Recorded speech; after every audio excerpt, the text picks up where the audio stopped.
Imagine a weapon born not of steel and gunpowder, but of pure, terrifying science.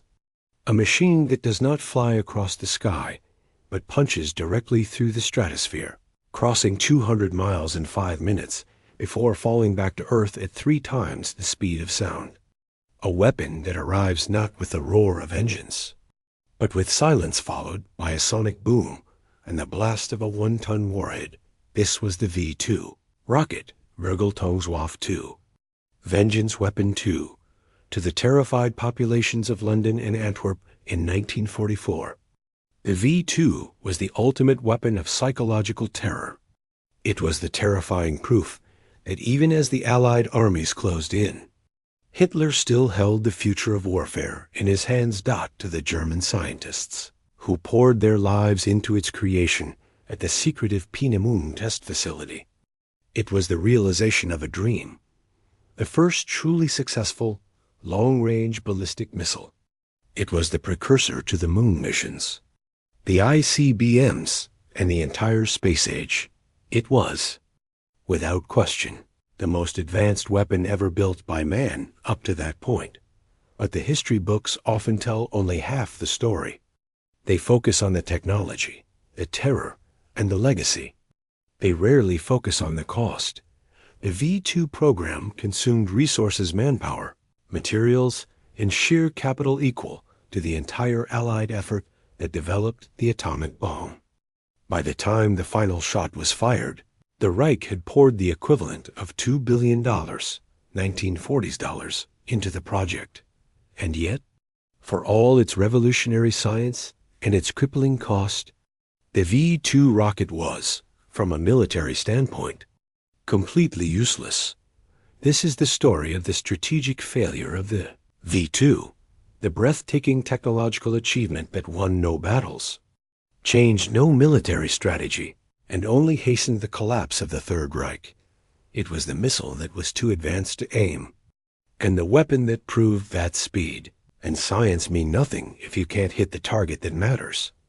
The most expensive mistake in history was a rocket that could reach the edge of space, but couldn't even hit a factory. The V-2 was the singular passion project of Wernher von Braun, a brilliant, ambitious scientist obsessed with space travel.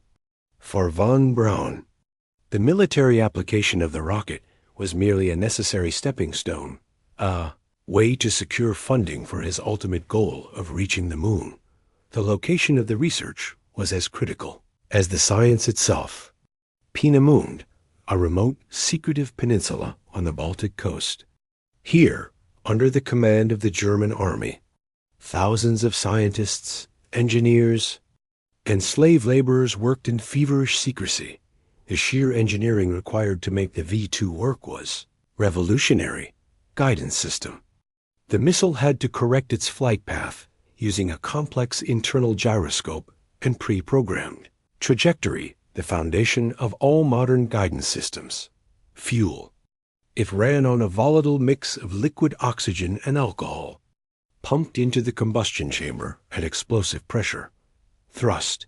Its engine produced 25 tons of thrust, lifting a 14-ton missile to an altitude of 50 miles, making it the first man-made object to reach space. When the first successful test flight occurred, the engineers were ecstatic. They had conquered gravity. They had conquered distance.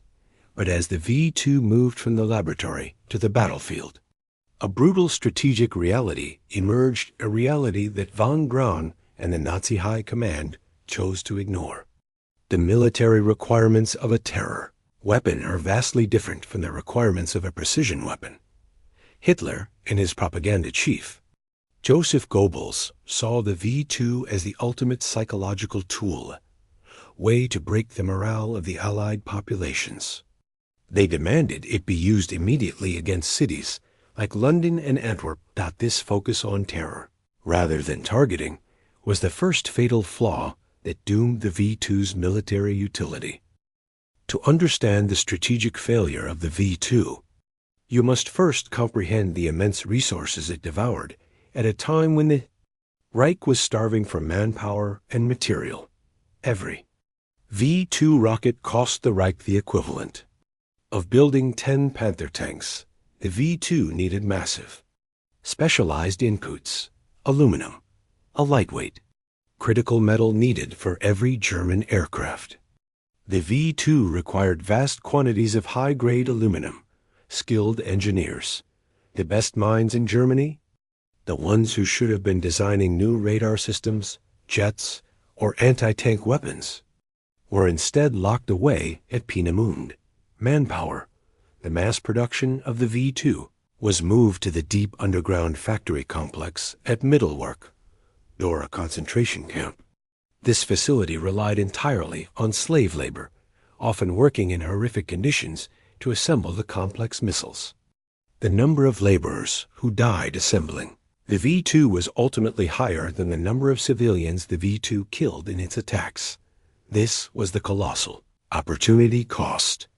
Every single mark, every ton of steel, every skilled engineer diverted to the V-2 was a resource stolen from the desperate.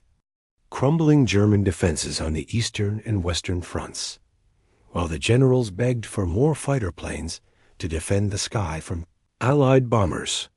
Hitler insisted on more V-2 South weapons that were pure vengeance, not defense.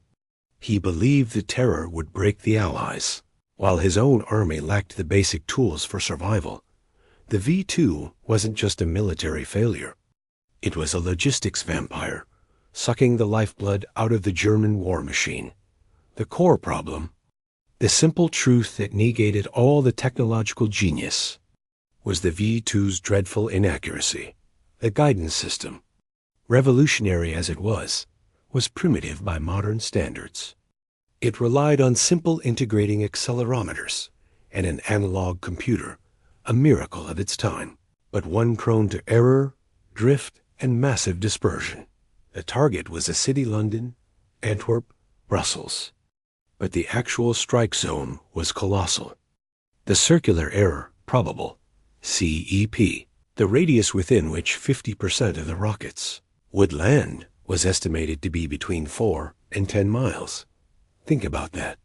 If the Germans aimed for the middle of London, half the rockets would land at least 4 miles away from the target point, scattered across hundreds of square miles of residential area. Terror versus target. The weapon was perfectly suited for terror indiscriminate destruction on a mass scale. Useless versus military. It was completely useless for any strategic military purpose. There was no way the V-2 could hit a factory, a command center, a supply depot, a bridge, or a harbor with any consistency. Launching a V-2 at a specific military target was literally less effective than simply dropping a conventional bomb randomly over the area.